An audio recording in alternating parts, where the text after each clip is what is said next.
inkonzo bazalwane isikhathi waphasi abazalwane bangenako bazosithola sithubeke njengoba kubhaliwe kumaproblemu obhaliwe la kuzimbili isibomo laphaya esiyabuswa ngibingelela ibandla lonke abophasa abaholi bonke bebandla. Haleluya.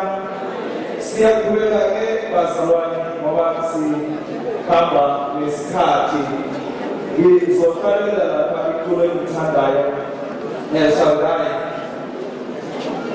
Haleluya. Bese-ke ubaba umfundisi Makhafula uzosiqhubekela bese-ke siyaqhubeka.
siyabonga uNkulunkulu siyabonga uNkulunkulu sizile sikhona kule ndawo manje abaze abantu basangena sizobalinda ngenxa yokuthi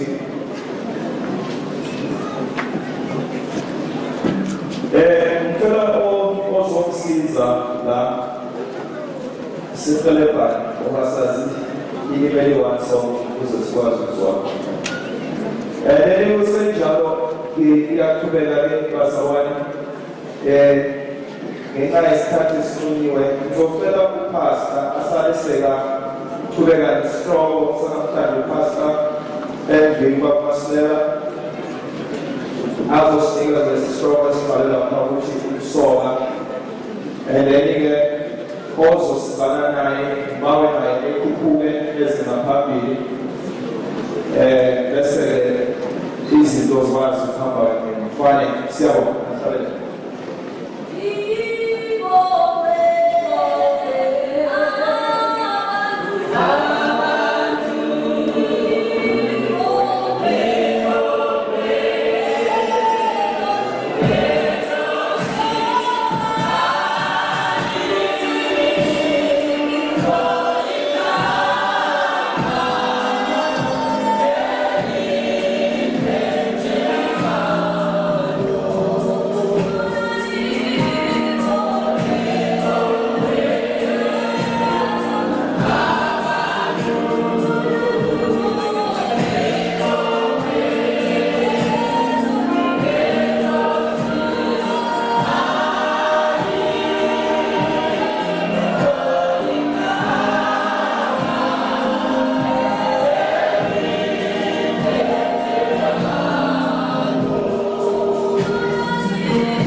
Sifanele namhlanje sihlukane sinesiqiniseko confidence.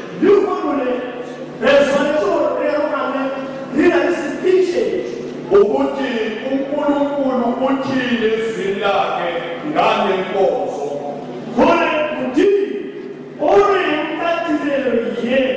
Nokuthi thina njengebandla simelele njani nale nkonzo yokusoka.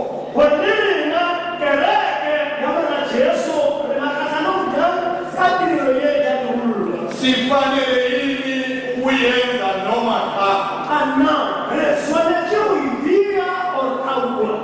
IBhayibheli linempendulo egcwele kuzo zonke inkinga umuntu anazo. Biblia inalinda rabo iyenza yokunepa kuyibhilo kamo amthunqusho. Izinto ebhalwe ngabantu ungakhona ukuziconverta. Kulinda ukuthi ubakhona ukuconvert. Uzimise ngenye indlela. Uyibile katsila yengwe. Kodwa iBhayibheli is the only book. Biblia yona indoors. Ungeke wayiconverta ngenye indlela. Okasiwa iconverta katsila yengwe. Ungeke uyenze ivumelane nawe. Ukasiyewa idea ya kumelana nawe. Lokho ekusoyo iyakusho full stop. Isivumelano yasivulela yayena. Bengela ophethe iBhayibheli esiNdebele nesiXhosa nesipedi abe lapha eBhobheni. Lekikupa yasulo Biblia yaskrele yastedi ayale mola mosi kamshuma. Asifuni incwadi kaGenesis 12 verse number 1. Genesis 12 verse number 1. Genesis 12 verse number 1. Omunye avula incwadi yabaseKorinte besibili 5 verse number 17. 5:17 bukala kurenta weyi 5:17. Ngenxa yesikhathi ngeke sihlabelele. Kalibaka nana kokasaraope. Funda sibaya Genesis 12 verse number 1. 12 number 1 Genesis parasa.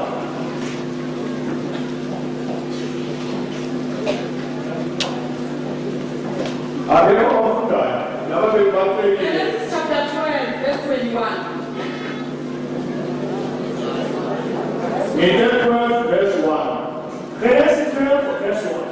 UJehova wathi ku-Abraham, "Phuma ezweni lakini nasezihlotsheni zakho, nasendlini kayihlo, uye ezweni engiyakukhombisa lona." 2 Corinthians 5 verse 17. Bukala weyi akurente chapter 5 verse 17. 4. Bala. 2 Corinthians 5:17. Kanjalo ukuba umuntu ekuKristu uyisidalwa esisha, okokuqala kudlulile, bheka sekuvele okusha. Layo bazalwane ngikulanda yilokhu. Fa bakareshu sekisade nabonisi. uNkulunkulu akasebenzi ngomuntu othi uyipolwa, Muji amereka muntu yeleko kimufune. kodwa abe ehlezi ey'ntweni zakubo. Ilore uluji moyo mchasaka.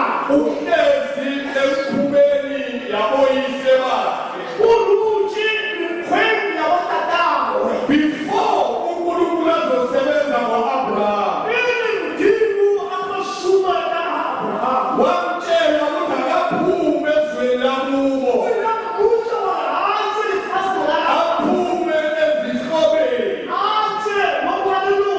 aphume kwazali, Aje mwazwana. ukuze uNkulunkulu akhone ukusebenza naye. Incwadi yesibili yabaseKorinte uthi uPawula, uma umuntu sekafike kuKristu, uthi uba isidalwa esisha. Impilo yakhe yayisona, izinto bekazenza ngakakhona, akasakhoni ukuthi azenze manje, ngoba lempilo entsha fika kuye iyamalela.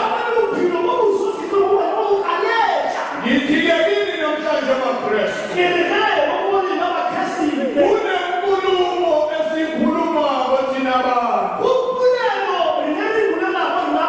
Athi omunye ukusoka ispiti, omunye athi ukusoka isikhefu. Le bolo que la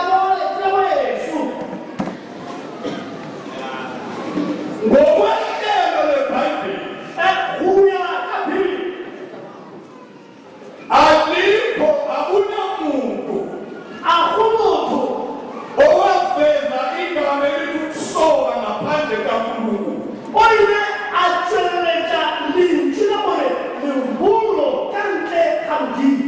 Igama laphuma emlonyeni kaNkulunkulu. Lentšu le wena lehulo ke lentšu le tšwilego ganong. Leli gama labheka kubantu abathize. Ande lentšu le la fodiwantšha mo batho ba badileng. Wakhuluma uNkulunkulu nesizwe sisodwa ngaleli gama. Modimo a bolela le setšhaba se se tee ka leina le.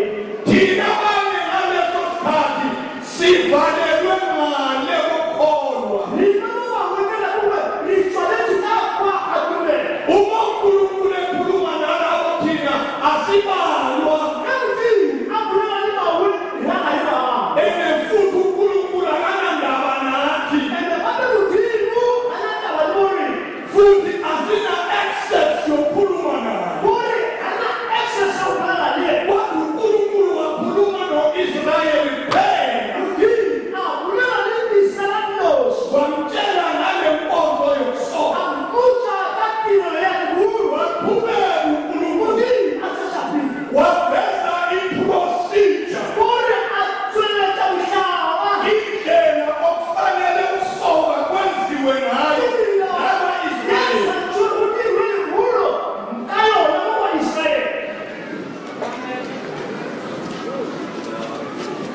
Ngilalele kuhle. Magama iBhayibheli lithi sisoke. Kufanele sonke siyokwenza lokho. Kodwa uma iBhayibheli lathi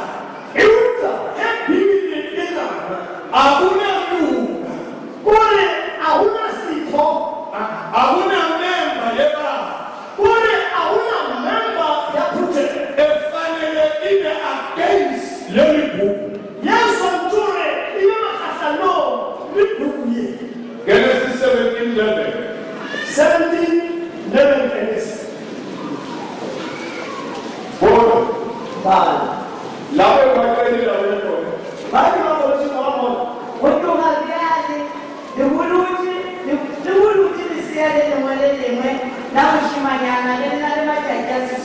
Tell ngithanda leli gama elithi Nisiya.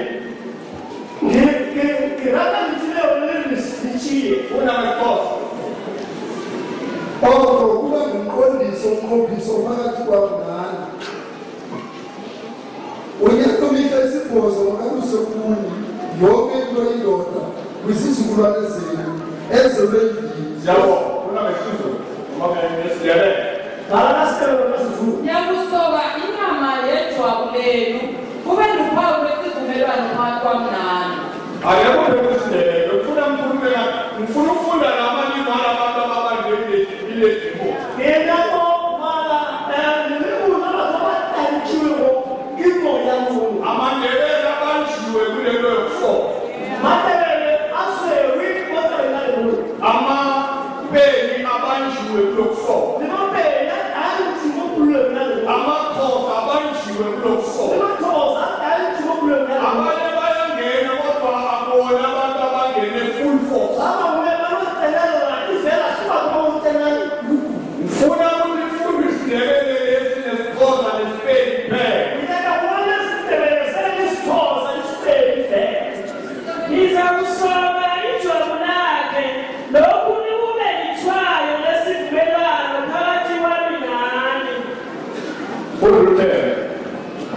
Nasi-ke isivumelwano sami okuzakufanele bona nisilonde wena nezizukulwane zakho eziza emva kwakho. Kufuze kusoke wonke okuduna phakathi kwenu. Hayi siyasala. Ngifuna lo engagement. Nitaka moyo machache asiswaye. Kodwa kuphela isalele lesindebele. Full return. Bala. Ezizukulwaneni zakho ezizako kuzakufanele bona nisoke wonke okuduna onamalanga abunane.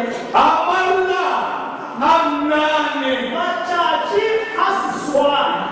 uNkulunkulu uveza indlela okufanele ukusoka kwenziwe ngayo. Uthile chathi leso sokulo kayo.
ephepheni kuvela amaqembu amakhosi. mo kuranda kutshilela zikhokhuzwa amakhosi. Bathi labo baba sibonga ukuthi sesinamadoda. Otatela bare relevo ore sejeni mantazwa. Ngalesa sikhathi singakayi ebalubeni. Kakakana kurela lisura ya kwakhulume. Besizwa kuthiwa siyinkwenkwe. Nerele somothwane bashimanya. Makudliwa bakuthiwe sidle inyama thina sihlale nabafazi. Ure kujiwana bakuthela ikule masa. Uma umuntu weseveni Ngebona kamoto wabiwa baya basura shuba. lokhu kukhomba ukuthi Sawu yasishuba ore. sithethe indlela Abrisenitela. leyo uNkulunkulu angayazi. Yakudingu asayitselele. Ungayikhuluma ngale ndlela okhuluma ngayo, Okafwemulela akazilemulela. kodwa yikho into eluhlaza njengosoka. Akunanto elulisomo kungale nkulu. Asifundeni noma siyafunda manje sakhuluma iphupho. Akulemulela. John 1:17. John 1:17. Funda ayikholeni. Bala ekristu. Milawu ke o re file yona ka moshe gomme ka Jesu Kriste a re utulela ka mo e lego yo motho go rena ka gona a ba re utulela se e lego sona. Nalebo.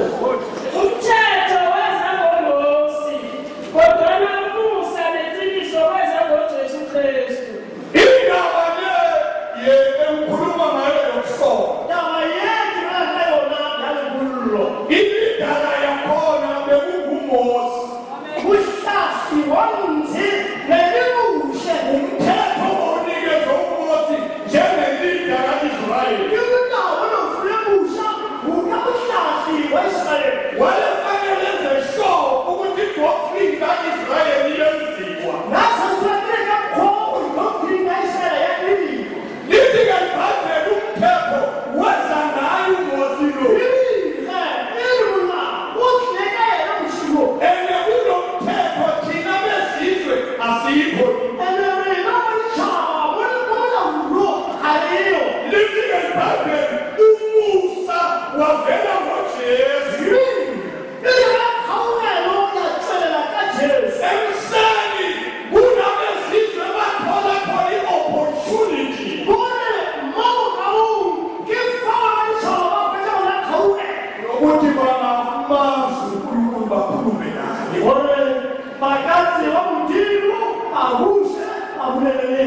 Nayi into ekufanele siyazi emini namhlanje. Zezontumeyitina masisalamfonkiye. Umthetho nomusa Mulawo likhawule. zasebenzisana njani ezinto ezimbili. Ama yile ndaba yokishana zonke zosebenzise. Angikuvezele kancane ngithi Elikufukulela anyana ekini. emthethweni kwakukhona nihlatshelo. Mulawo nebona bona kone imihlale. Emthethweni kwakukhona amasabatha. Mulawo nebona le isaba. Emthethweni kwakukhona umnikelo weshumi. Mulawo nebona le karulo yalusuku. Emthethweni kwakukhona ukusoka lokhu. Mulawo nebona bona bekulule. Lezi zinto engizibalayo bekuyi-main theme u-Israyeli azenzako. Yilo tshekibala lelilo tshekuhlokwa isitela tangila. Nayinye kule 4 yezinto engizibalile Yetile ngonomtshela tshekibale. ezingene ngapha emseni. Tshekitseni kukafa okhawule. Umusa uthathanga umthetho bowuletha ngapha. Khawulelo ngatshiya uloyo ukisha. Kwangumusa uphethe a new doctrine. Kone khawulelo ine dudo fikasayo. Umusa uveze imfundiso entsha. Khawulelo itshelechi dudo yenzwa. Kungakho thina siyenza mhlanje. Ukubakala wena alibili ihlale. Kungakho thina sidinga isabatha.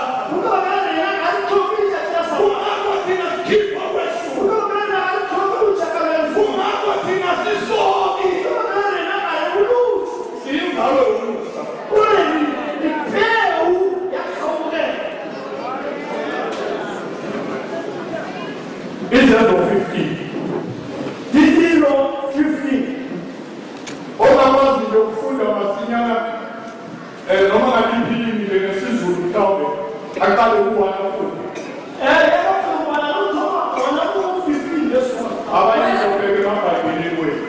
Kwaze abathile eJudiya bafundisa abazalwane ukuthi uma ningasokwa ngomthetho kaMose ningesindiswe. Kuthe uba kuvele uphambana nophikisana okukhulu phakathi kwabo noPawulu noBarnaba. Baluma ukuba uPawulu noBarnaba nabathile kubo bakhuphukele eJerusalema kubapostoli namalunga ngaleyo ndaba. Ngalokho bephelekezelwe ibandla badabula iFenike neSamariya. Balandisa ukuphenduka kwabezizwe benzela bonke abazalwane intokozo enkulu. Sebefikile eJerusalema bamukelwa ibandla nabapostoli namalunga. Bakubika konke uNkulunkulu abekwenzile ngabo. Kepha wasukuma abathile behlelo labaFarisi abakholwayo. Bathi kumele ukuba basokwe bayalwe ukugcina umthetho kaMose. Lapho verse number 5. More verse number 5. Idebate le More kiunganisana abafundisi abakhulume isono. baruti bababuliswa ngoba Belokhu bathi iPentecost yenza umhlobo. lenzale Pentecost inesho. iPentecost iyavusa izinto. Pentecost iyatsebenza yini? Laba bazalwane sekala manje ukungena abantu abengobona amaJuda ekholweni. Fa go thoma go tsena batho ba isi bajuda ba tumelo. Njengoba ngithe mina abantu bokusoka bayanyazana. batho ba go bula ba nyatsa.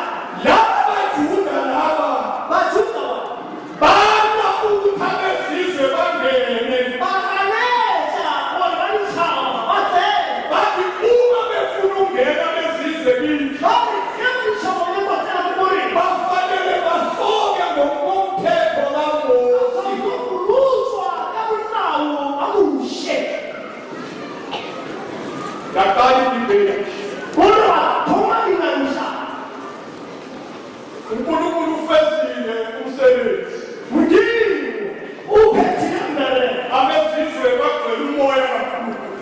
Ba ditšhaba ba tletse moya wa Modimo. Bafuna manje ukumkhonza uNkulunkulu. Ba nyaka bjale modirela Modimo. Kodwa ama-Israyeli noma amaJuda ayalathi no. Bajuda baIsraele ba ganetsa ba kautlwa. Ngeke sikhonze namathumbu. Re ka se ke ra direla le basolo. Ngeke sikhonze uThixo neyinkwenkwe. Re ka se ke ra direla Modimo le bashimanyana. Nyamazi uDavide wabulala uGoliathi. Anala go tseba Davida o ile a bolaya Goliath. Ngokwehlelo wayelimanyanyana uDavide. Ka seemo le lešimanyana go nnyina. And uDavide uGoliathi uyindoda eyakhekile. Goliath e le setsoratla sa monna. Uyayizwa inkulumo kaDavide ithini?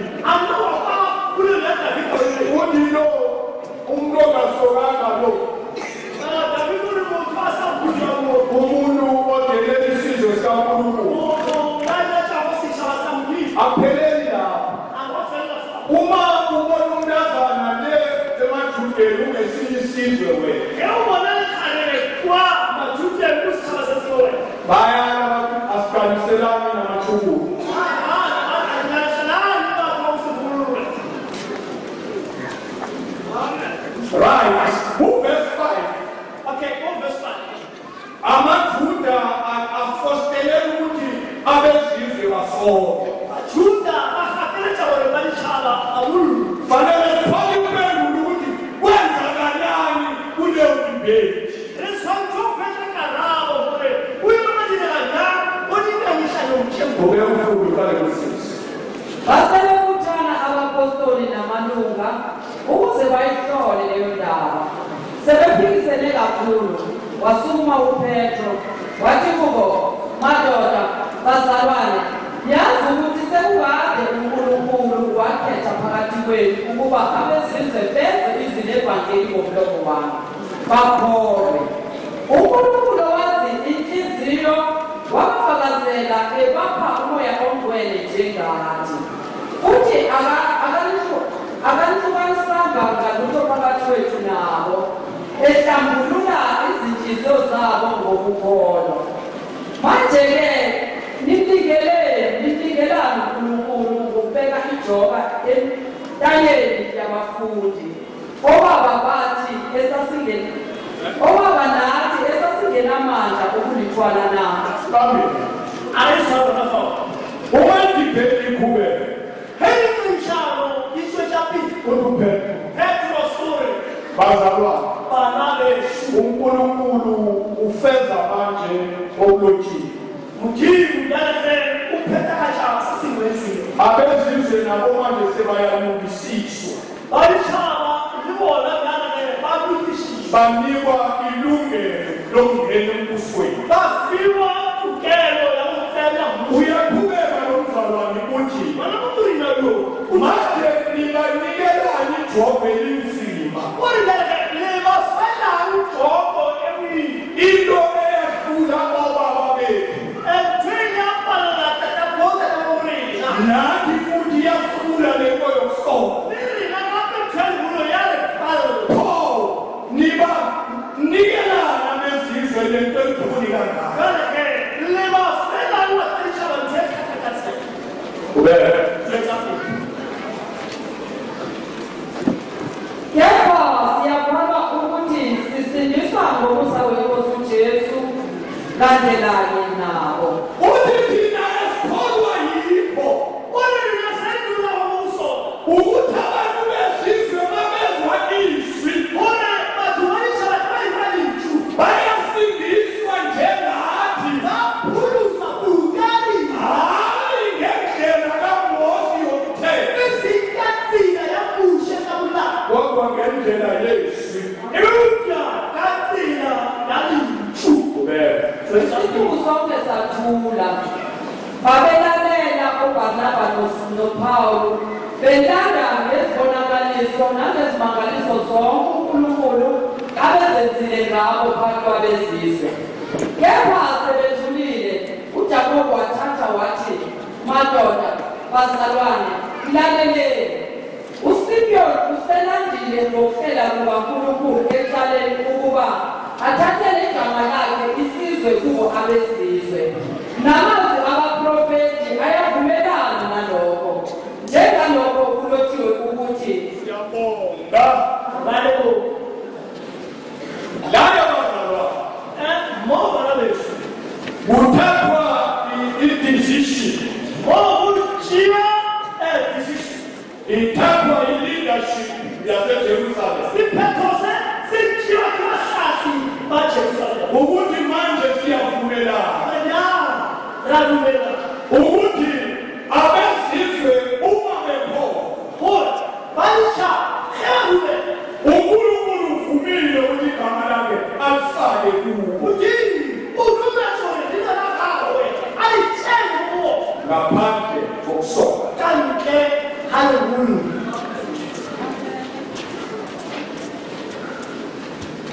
Verse number 19. That's number 19. ngakho mina ngithi masingabakhathazi labo Ake sikhulume ngokuba 26. Nna ke bona gore re seke ra tlaleletswa baditšhaba ba ba sikologelago modimo.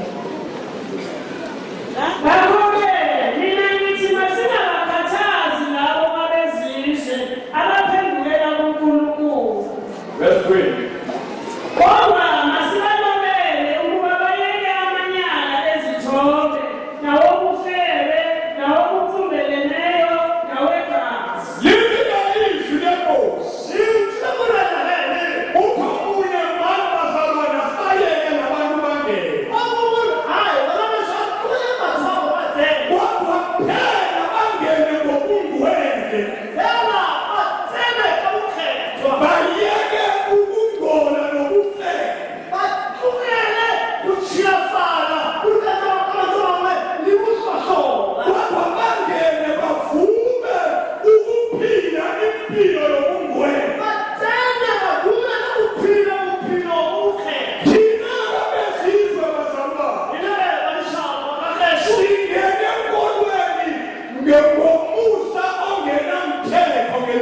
iso.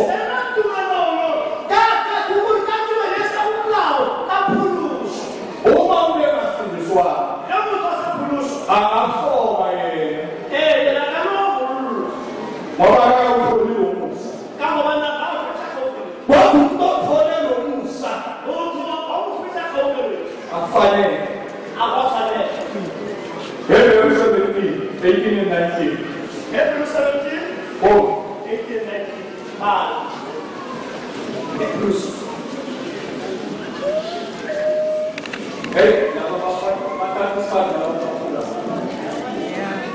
Ang ganun sa kaya nila. You just said it. Oh, yan po, you just said it.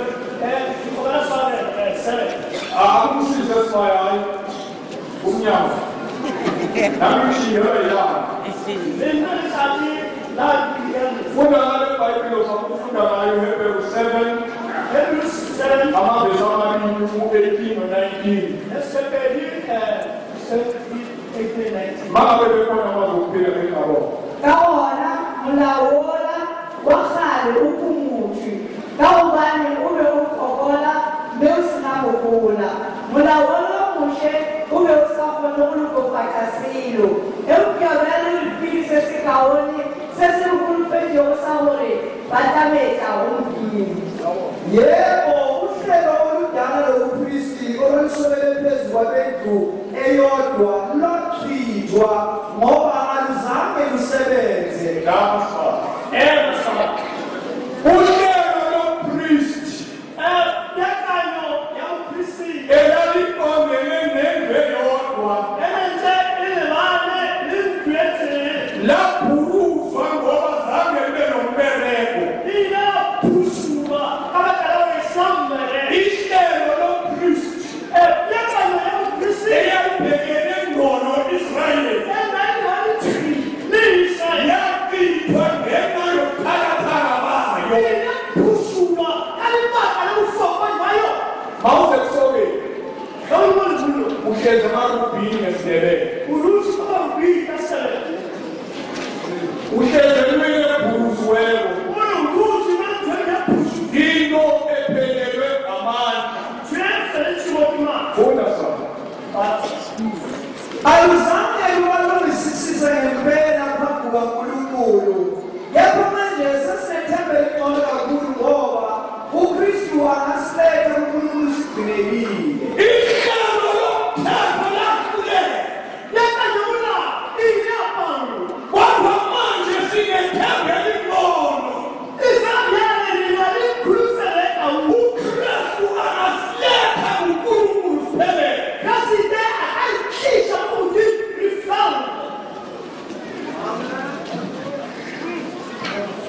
Romans 3 verse 28 to 8.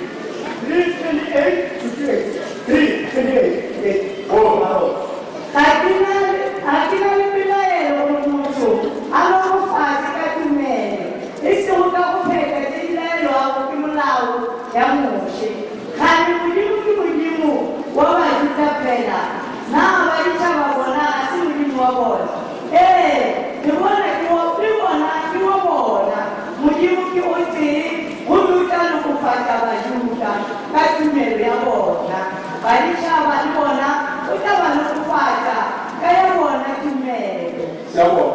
Akisibo abaJuda beqiniso kuphela nje ngoba nazala abazali bakaJuda nangoba nawenza umcimbi wokusoka uPawulo kuJuda. Yes. Kama lapho sa. Ekufuna ngesihambela ukuthi indaba leyo soka. Ithwayo lobuJuda. Mawusokile ubethwayo lokungelele. Into itholele emangweni. Uma uzoya bakhatha phansi bakutshela umthetho. Bakutshele ukuthi lokhu nalokhu nalokhu awukudli. Bathi indlela yakhona uzohlangana nenkunzane. izinto abantu ongazidli. Ulendo tshela toswayini. Babikunzana beyayibahlula. Hayi wona yena ikamfe. Mababikunzana. Hayi wona. Bathi umukwa lo. Bara wona mkho. Bathi umukwa. Bara phako. Uyibeka kuhle. Akakunzana. Wow, unabona yini? Leza abantu nje bathatha kwaphela. Bathu banoshunywa vele. Nembatalela abakosi bangakokrimasi. Yena kule kwa aramelele. Ekuseni balekela isikhathi. After balekela isikhathi. Kunohlezi lapha. Mabanga bakafuna ukukudla balele lapha. Noma kubakini bakuleli ukudla kwawo.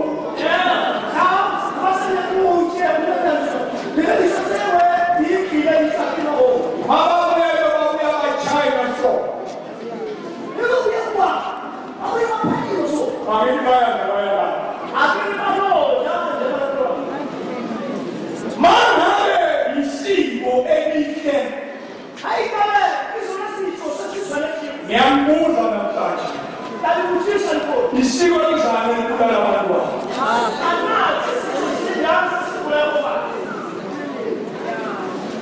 Baba bafile kamalanga phezulu. Elisiko njani umama ngalungelo lokubona eligula.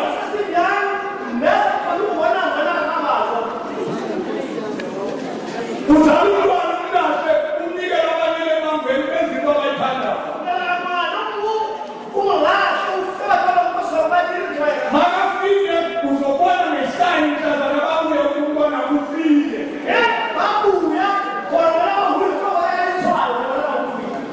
Siko leyo. Yinwehle leyo.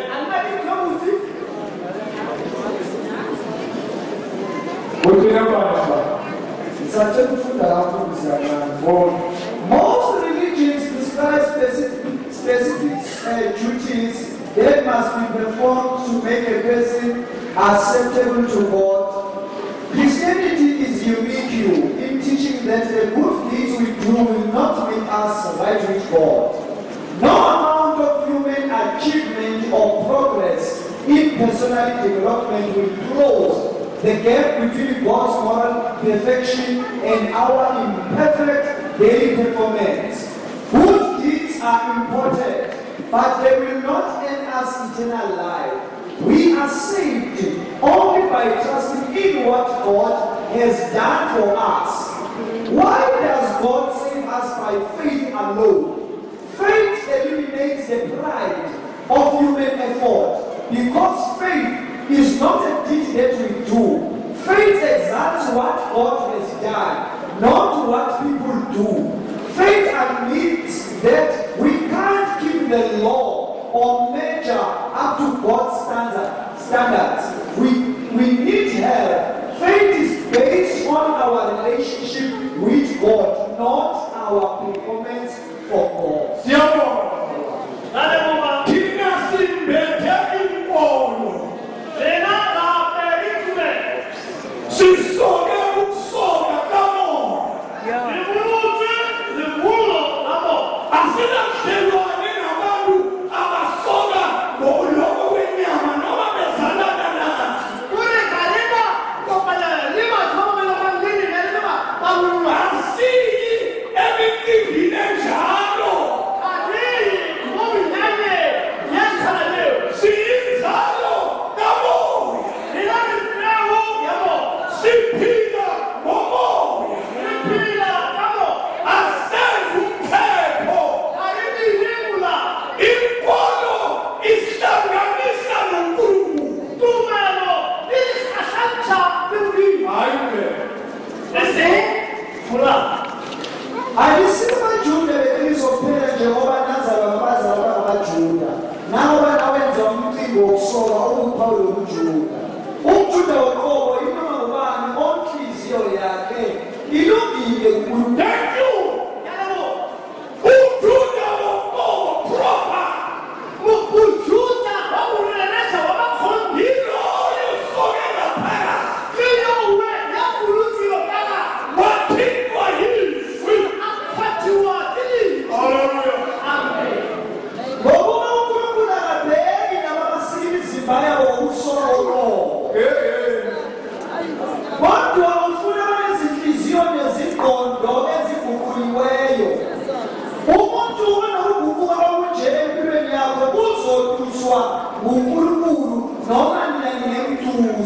Siyabonga.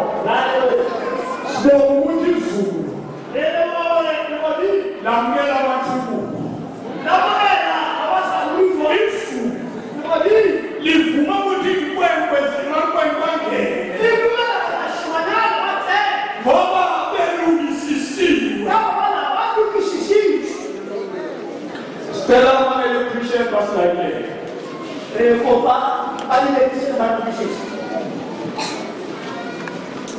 Zakube.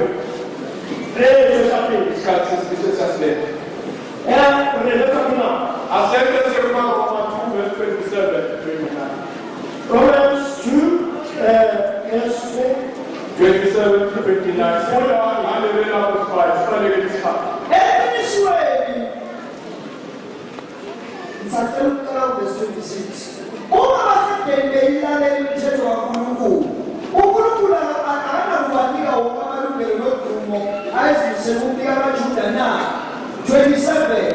Eqinisweni labo bahedeni babengcono kakhulu kunani baJuda enazi okuningi kangaka ngoNkulunkulu futhi linezithembiso zakhe kodwa aniyilaleli imithetho yakhe. Anisiba abaJuda beqiniso kuphela njengoba nazalwa ngabazali abangabaJuda nangoba nawenza ubucimbi wokusoka okuphawu lobuJuda. Uthiyabasha. Ngibheke verse 26-27. Nokho ukuqala kuwasho ukufika ku-29. Verse 29. Cha uMjuda oqobo inoma ngubani onhliziyo yakhe ilungile kuNkulunkulu. Ngoba uNkulunkulu akabheki labo abasika imizimba yabo yokusoka ngoqobo, kodwa ufuna abenhliziyo nezingqondo ezilobuliweyo. Umuntu noguquka okunjempilweni yakhe uzoduswa uNkulunkulu noma nina ningemduze. Anethina simusana sodwa ngoba yebo bekethu emathela phephe swapile kodwa simusana sodwa. Usuke ngegameni lishathulele mangweni. Sijabulela leyo ndothina. Lethu uNkulunkulu abathokozi njalo. Into yakumazela into yakini le. Into yakho Swati, into yakho Mafrika. Ayikhambilani nangesenti nopholo. Ayithandani noNkulunkulu esithandaza.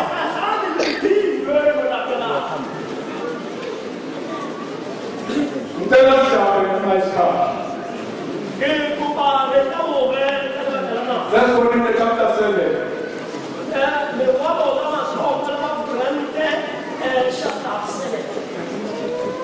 Noma lapha kulesizulu kucela ku-verse 25 nakumaRoma 2 ku-verse 25 ufunde kuphela isihloko. Mayibona nangolulimi ngicela isihloko phezu ko-verse 25.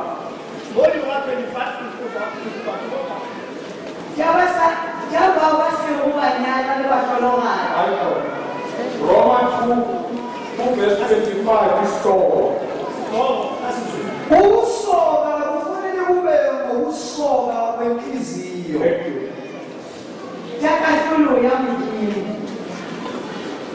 Ukusoka kufanele kube ukusoka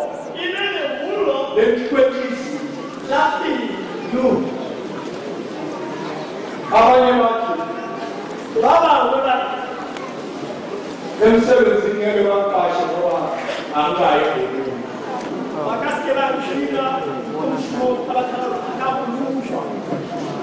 Abanye bafaka ama-position ngoba umuntu aye esiweni.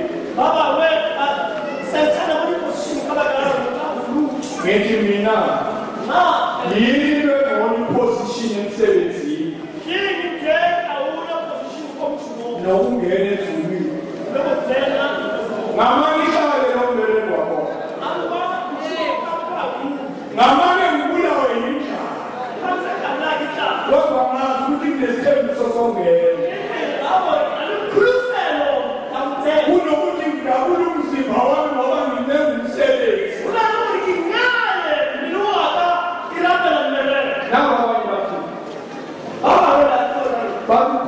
ukusoka kwesiKristu. Vale, kona lo kuluzwa basiKristu. Ngisho njalo kanjani? Elikhakhethini ya. Ngithi kukhona ukusoka kwesiKristu. Kona le kuluzwa basiKristu. Kwenziwani lapho? Ana filofawe kuliwa. Kukhona nje ongakhuluma ukusoka kwesiKristu kanjani? Kona le kawona ole kuluzwa basiKristu. Mina ngokwehlelo leBhayibheli Nawe akathi akanathi. ngi-understand ukuthi ukusoka kobuKristu kuphela. Noma ngaba nomphathi lapha kuthiwa abantwana babazalwa nephela lapha, ngithi mina kusathana lo ayifundeki into leyo la. Ningaphohlisane nikuthelela abantwana benu kuthiwe abekho abazalwane. Nibeke futhi nomunye lapho umfundisi ukuthi abaluze. Usathana lo. uNkulunkulu akekho lapho. Noma ngabe kuyathandazwa uNkulunkulu akangeni emanyaleni.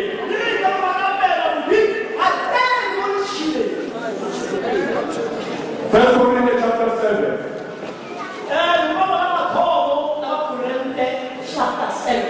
Asitala ukufunda kuverse number 18.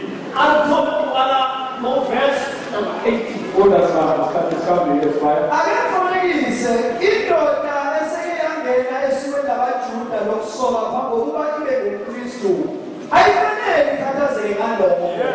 Futhi Jama indoda engene ekholweni uza nje ulime bamsilila uze ekholweni.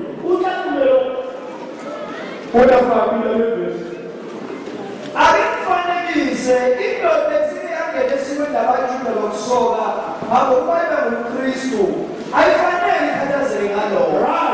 manje sele umKristu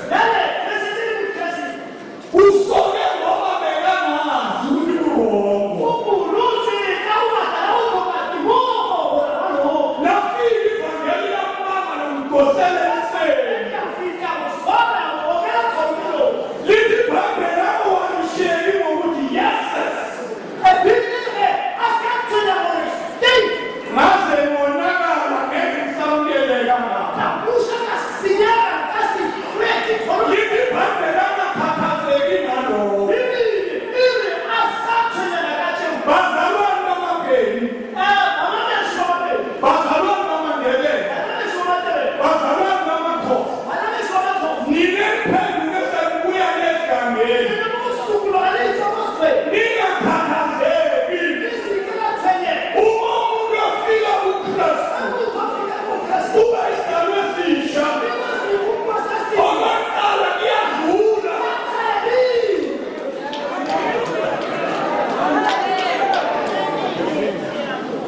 Namkelile.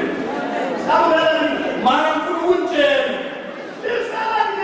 ningaphinde niyenze lena.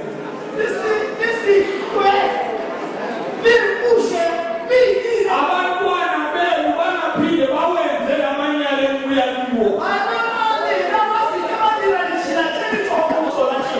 Nezutsotsi ne. Ngithumela imali mina ngisithele. Ngithumela imali kamalume ukuthi aphethe umsebenzi.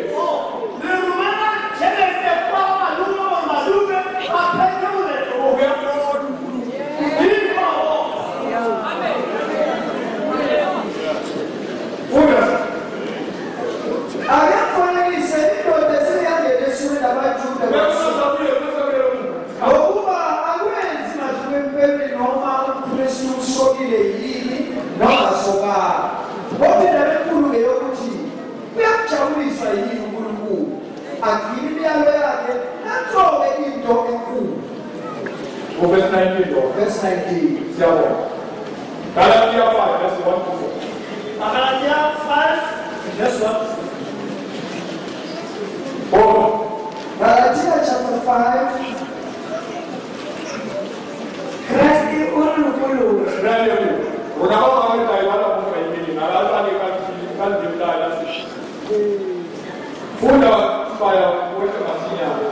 Ayikapheji ukufundisa kakhulu.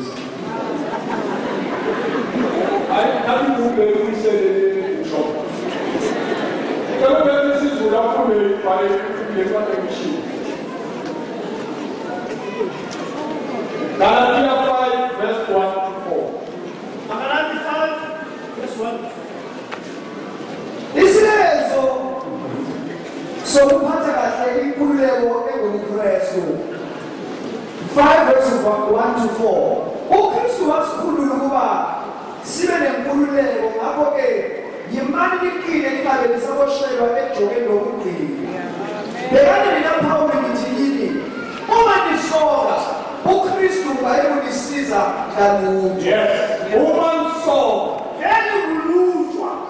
Ngoba ngibele kunejob elinzima. Nawona ukumethile ngojobo ngemi. uKristu akayi kumsiza ngalipho. Akasikhule asipho balasa. Ngiyaphinda ngiyaqinisa umuntu wonke osomayo ukuthi unecala lokugcina umthetho wonke. Nahlukene noKristu mina nonke nifuna ukulungisiswa ngomthetho niwile emseni. Yina emfuna ukuba amakhono okusoka. Iwile ngokhona uyele ubabheki lapha. Noma ngibani osabambeleyo nto leyo ubambe ukuwa. Nike imali ethenjiwe kuswele uwa.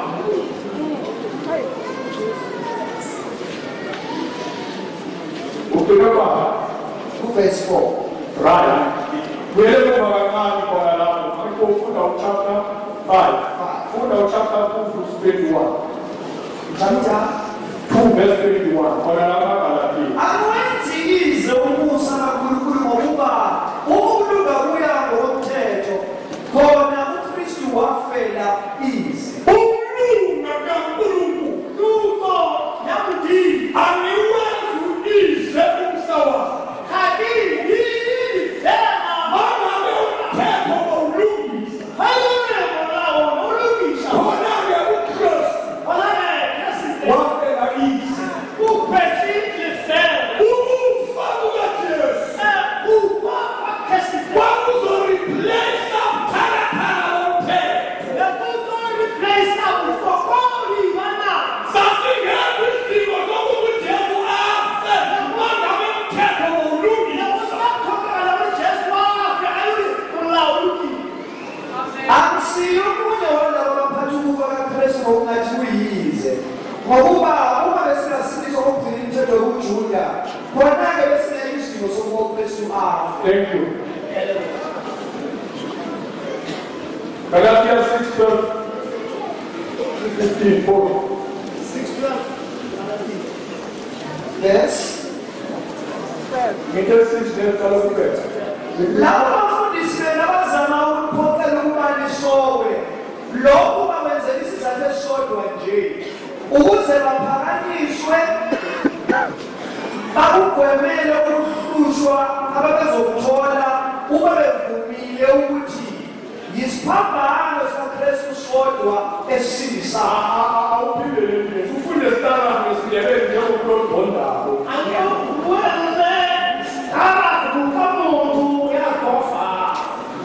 Labo bafundisi benu Ibele inabafundisi bakhe. Nabafundisi ababe ebuhlokeni. Okay. Bible isapho. labo bafundisi benu abazama ukuniphoqela ukuba nisowe, lokho bakwenzela isizathu esisodwa nje, ukuze baphakanyiswe bakugwemele ukuhlushwa ababezokuthola uma bevumile ukuthi isiphambano sikaKristu sodwa esisindisayo. Futhi ngisho nalabo bafundisi abakuthobelayo ukusoka abazami ukugcina eminye imithetho yobuJuda, kodwa bafuna ukuba nina nisokwe ukuze bakwazi ukuqhosha bathi ningabafundi bami. Yazi yobabe kuya le abantu bekhuluma ngabe bebuya lesigabeni.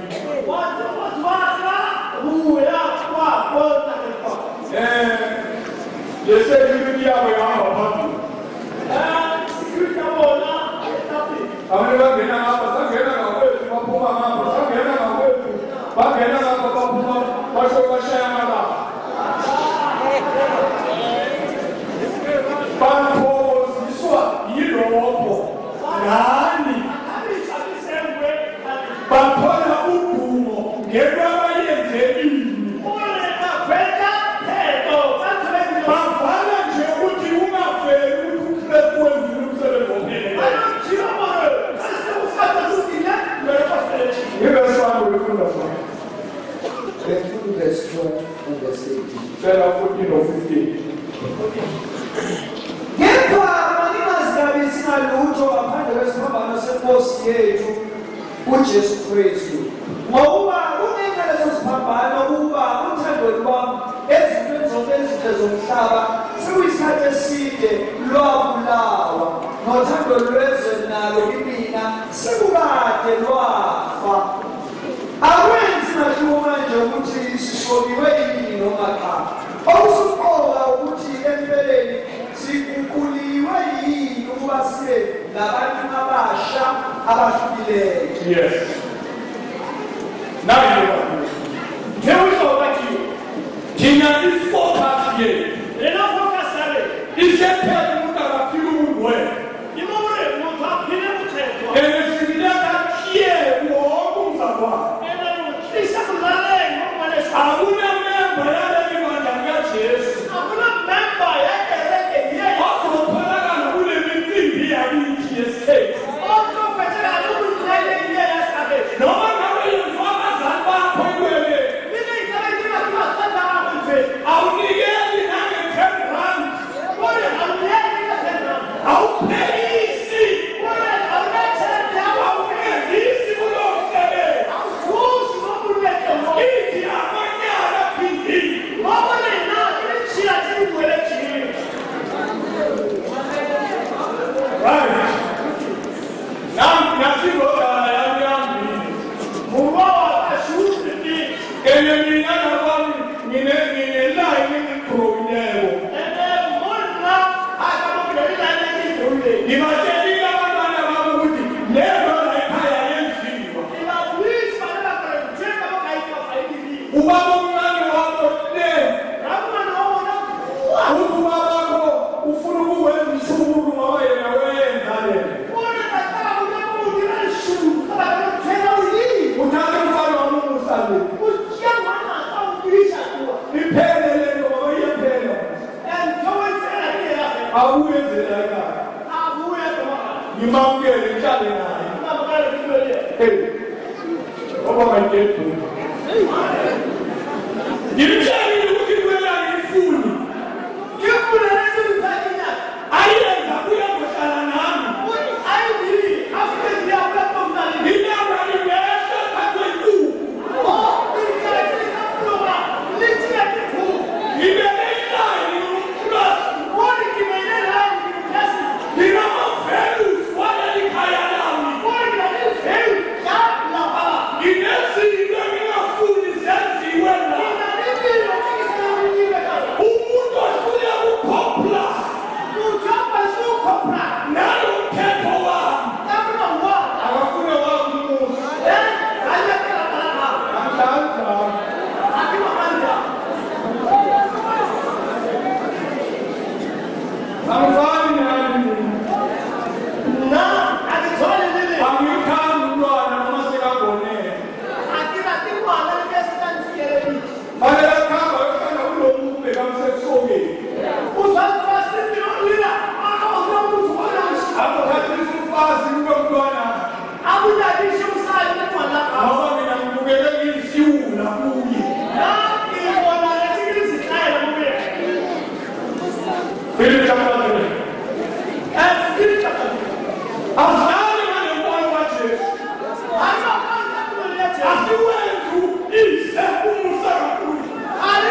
Philippians 2. Baqaphele labo bantu abakhohlakeleyo. Ufuna chapter 3. Yes, sir. 12. Baqapheleni labo bantu abakhohlakeleyo. Izinja eziyigqomu. Zibabiza kanjalo. Abathi lifanele lisoke ukuze lisindiswe. Izinja. Izinja box. Izinja. Bathathu umfolozi. Bathathu mali. Bathathu ababo. Bathathu ababo. Baqapheleni. Baphathunele. Bakali noma ngabe bakhona. Akithi nje ngilimi la izinja.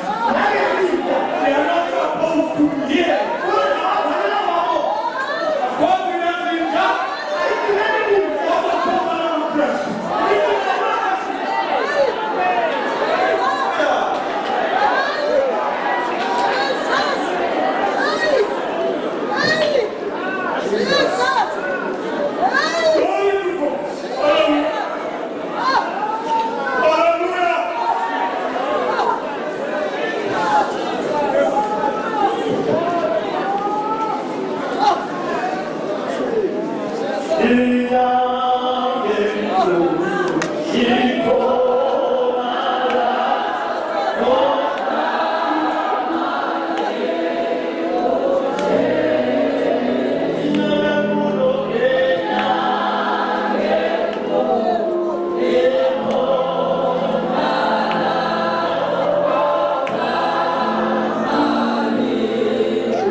Siyabonga isikhathi sethu sihle kakhulu sofela sidumise bese umakhafula kuya uzosikhulekela siyabonga. Akana ke mose nesatumisha nesumakafuna dona.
we